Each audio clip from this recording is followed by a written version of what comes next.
Hey everybody. Happy Saturday. Right now it's the 30th of December 2023 at the time of this recording. And I got to say, after all of the scare tactics of the migrant crisis, calling it an invasion, the migrant issues, calling it a migrant crisis, a migrant invasion, and all this stuff, when all we're doing is looking at asylum seekers freezing, you know, no invasion.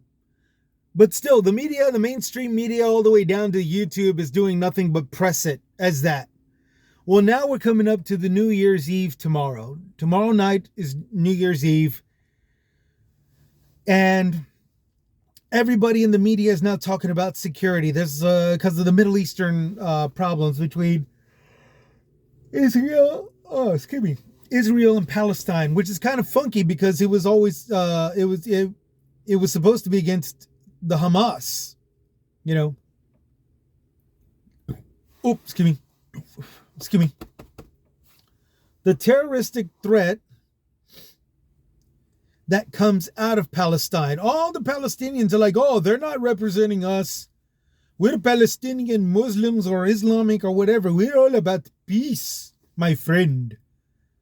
You know, but time and time again, you know, protests and rallies and strikes and disruptions are all being done by Palestinians, you know, who again are talking about being this peaceful, whatever the hell, you know, disrupting everything that we're doing to battle against Hamas. And don't get me wrong, I can already hear the objections, and all this other stuff. No, I understand. Israel, the Israeli army did some pretty messed up tactics, you know, with American artillery. Yeah, with American artillery. Yeah. But that's still their damn choice. And I don't know if you noticed or not, but not only this current president, President Biden, but everybody in the UN has frowned upon it, and they're jumping on on Israel's ass to make sure that that doesn't happen again, or at least, you know, not without them paying some kind of price. Which, of course, that's coming up. The people of Israel themselves don't like the decisions that their leader chose as far as military tactics went. Okay, so his time is coming up. You know, yeah, but at what price? At the price of what happens in a war. But right now they've got everybody looking at them. And it's just a matter of time before leash is shoved up their ass and Netanyahu, or if not the entire country of Israel, can't sneeze without our permission. It's coming up. You know it's coming up. All that aside, right now, you know, the Israelites are not the ones causing disruptions in our city streets. That's the Palestinians. The Israelites are not the ones attacking other Jews who are in their own corner, you know, protesting against the protest of the Palestinians. Now the Palestinians are jumping on those Jews themselves. You know, the Palestinians, you know, they're the ones that are resisting police, not the Jews, not the Israelites. You know, so when you've got something going on this big, you know that the obvious thing to think about this coming New Year's Eve is some Middle Eastern douche taking up arms and attacking defenseless people that are partying. You know, as sure as somebody of hate will attack a gay nightclub in the name of America or in the name of God, which is usually what it is. You know, why? Because it's all about power. Belief is the tool. And if they can profit off it, even better. Because the money is what makes the world go round. If they're doing it just out of hate and being a douchebag, well, then they were the big time fools. There was nothing to gain out of it. There was no profit. Morons. But now we got New York. The mainstream media is looking at New York City because it's America's city, as they say. And there's tons of security, bomb sniffing dogs and, barriers made out of trucks filled with cement and sand and rocks and bricks and stuff. Gravel, I think, Those are barriers, man. Shit. Here's the thing that alarms me, though. Everybody's looking at New York. I'm quite curious as to whether or not we, everywhere else in the U.S., is just as difficult of a target against an act of hate being committed, whether it be by the Middle East or whoever that wants to commit a hate crime in a terroristic style or a lone wolf attack, with a sniper rifle. And that's really got me posting today. Okay. Everybody out there, I want y'all to be safe. Whatever city you're watching this from, just remember where your exits are. Remember what place would be a great, and honestly enough, this is really creepy, but it needs to be said. Think like an attacker. Where would I be if I wanted to commit a hate crime that involves killing a lot of people in a celebratory space? And do your best to keep your eye out for it. I've stated this since 2021, I think. Maybe even 2020. But I think it was 2021 after a certain mass shooting that took place. Always be aware of your surroundings. Look for places to duck and hide. Look for places big enough for you and your family to duck and hide, or you and just your date, whatever it is, whoever it is that you're with, or you and your pal or whatever. Kindly make room for that one girl that's going to be left behind by her love, by the man that she thinks is going to protect him.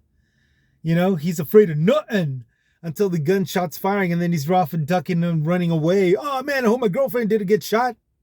That girl. Yeah, try to make some room for that girl. Try to see if you can make some room for that girl. I'm sure she'd be appreciative of it.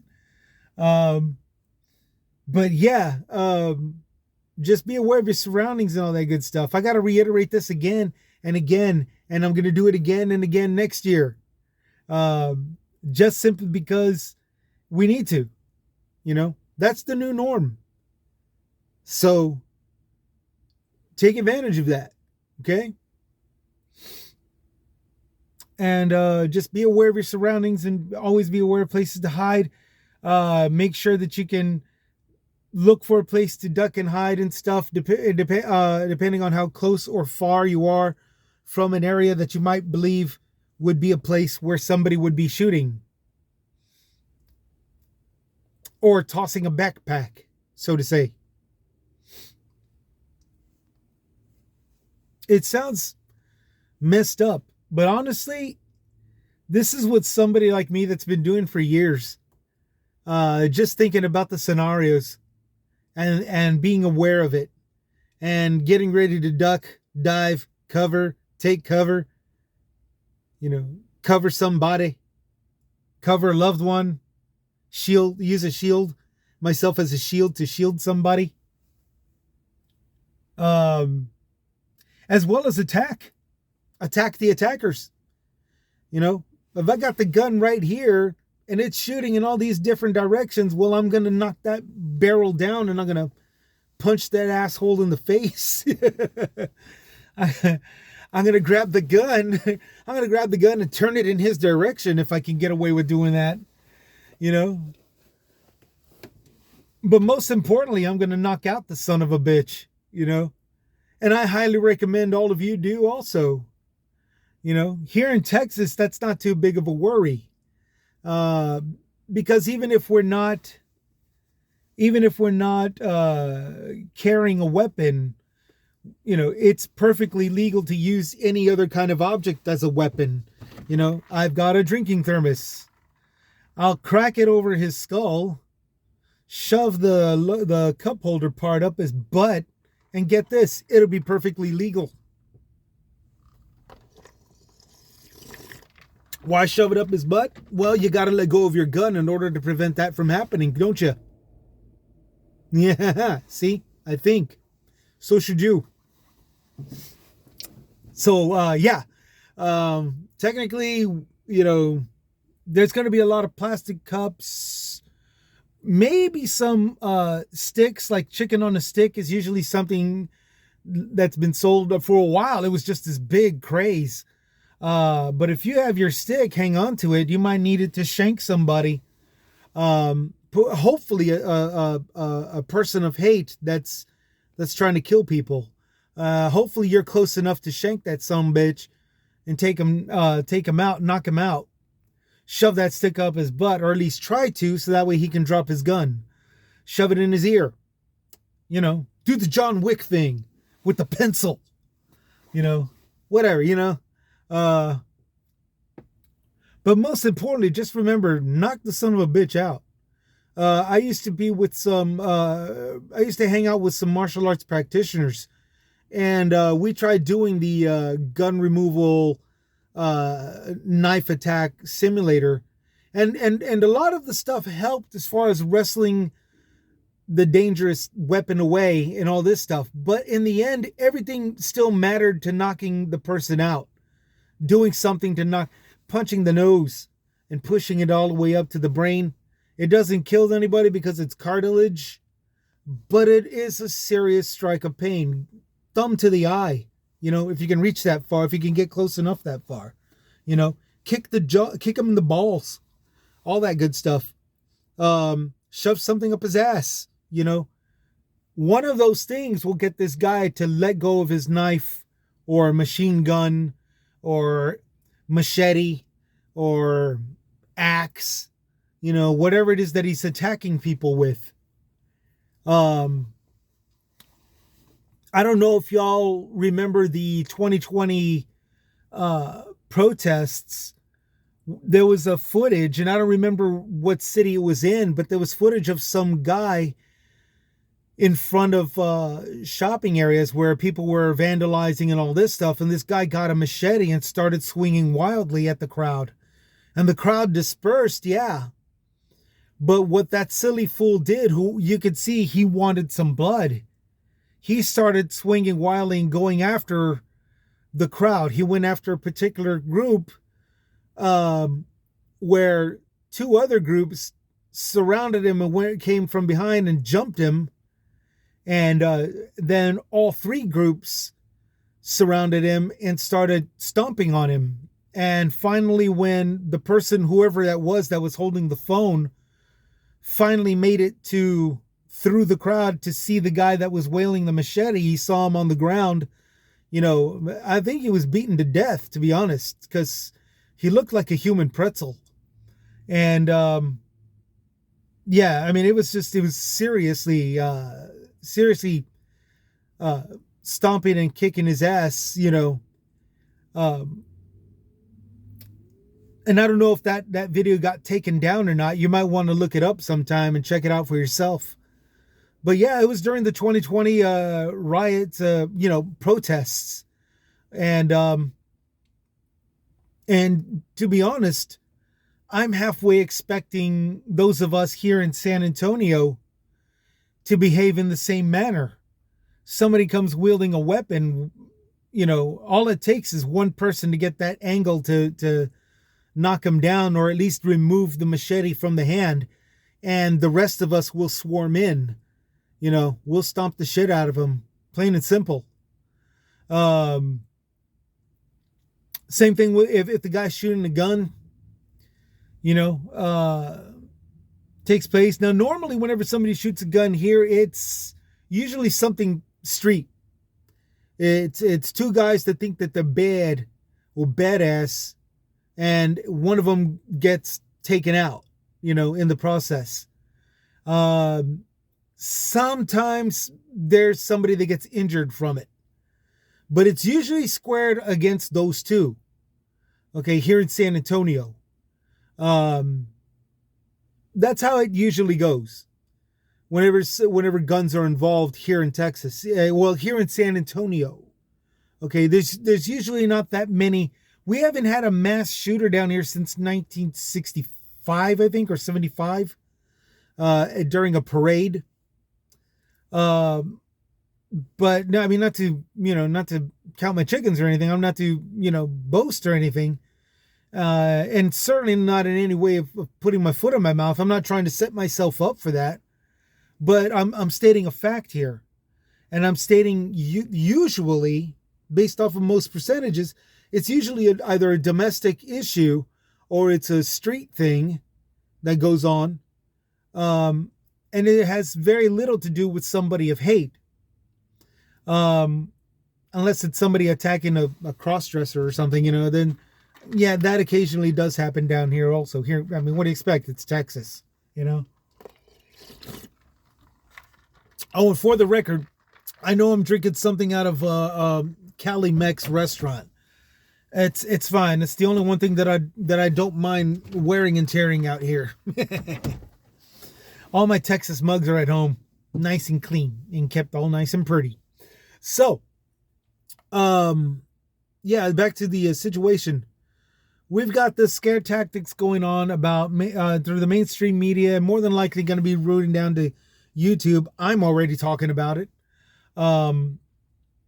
There's possibility that we're going to see a lashing out or a shootout or a possible terroristic, if not just a simple mass shooting, taking place because of what the Palestinians are doing. They're claiming to be wanting their freedom and all this stuff, but they're doing it by obstructing and attacking people, obstructing traffic and Christmas ceremonies and all this stuff, and attacking people, in the process at the same time, which is just total bullshit, But yeah, you got to expect something like that. And also, here's something else. One of the final things that I'm going to talk about. Hate just plain sucks. Now everybody's predicting Palestinian hate, or the hate of a Palestinian, to start some kind of problems. That being said, whenever you got somebody that's looked as the bad guy, for some oddball reason, we tend to attack anybody that resembles that. And I'm bringing up the AAPI, the Asian American Pacific Islander scenario. We had tons of Asians getting attacked that had nothing to do with the COVID-19 spread. Okay, don't get me wrong. I see the evidence that points straight to Wuhan laboratories. I get it. But I also paid attention to the Asians that ratted them out. Okay? Because it wasn't us that saw this. It was Chinese people who reported it to the law, thinking that they were doing the right thing, and these are professors and scientists that wound up getting killed by their own nationalist government, the Chinese Communist Party. And for some whacked out reason or another, those of us here in the States attacked like this old guy collecting cans, attacked an old woman, pushed a young girl into and then it started to just move to anybody that even looked Asian. They weren't even Chinese, and it's stupid, So here we are in 2023. Everybody's stopping to look at Chinese people, thank God, or Asians, because, we're getting too many of them killed and they're not even a part of any problems, But now we're looking at Palestinians, okay? you gotta not jump in fear, and you gotta not let your hate override, attacking anybody that's just any Palestinian, especially one that's actually joining you to party. Okay? That doesn't make any sense to attack that dude. The guy that's getting drunk. When, like, I think in their own home country, they'd get shot for it or something like that. The gay Palestinian. If he was gay, he'd be beheaded in his own country. Okay? The gay Palestinian that's partying with you, that has his boyfriend, or is trying to make himself a girlfriend to whoever will take him that night. Okay? Dude, let's use common sense here. That's not a terrorist. That's a guy that's looking to get his back packed, not carrying a backpack.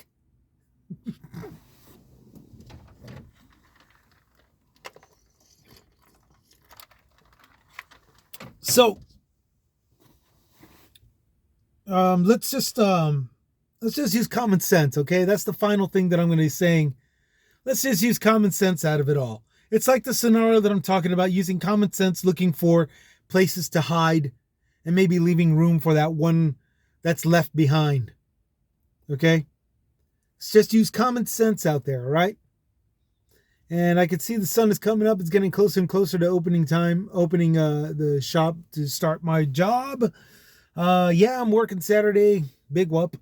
My weekends are usually on the weekdays. Unless I have a family agenda to go to or something, a wedding or what have you, birthday party. But yeah, otherwise my weekends are on the weekdays. That I like it that way anyway. It's a little bit more quieter, a little bit more restful. It's also because I'm like in my 50s. I'm 51 now. And so it's kind of, you kind of tend to lean more towards the relaxing, calmer, quieter days now, as opposed to jumping into the big mess that's going on, and all this other crap. When you get my age, you tend to look for more relaxing scenarios. So I'm going to stop right there, and hopefully everybody, I want to wish you all a happy new year. If I don't do one more podcast one more segment before the new year. If I don't, I want to wish you all a happy new year. Take care of yourselves. Take care of each other. Look out for one another. Let's use some common sense out there. And if you're lucky to get close enough to knock the crap out of somebody that's being a terroristic thing, brother, sister, take advantage of it. Knock that son bitch out, okay? Just beat the living crap out of that dick. And I can get away with saying that because, yeah, if you're out there shooting a bunch of defenseless people that's wanting to do nothing but party, you're a dick. Plain and simple. Yeah, so that's all. I'm gonna go ahead and quit while I'm ahead. Y'all take care. Y'all take it easy. Stay safe out there. And we'll see you next time. This is Chris with Chris's Comments, signing out.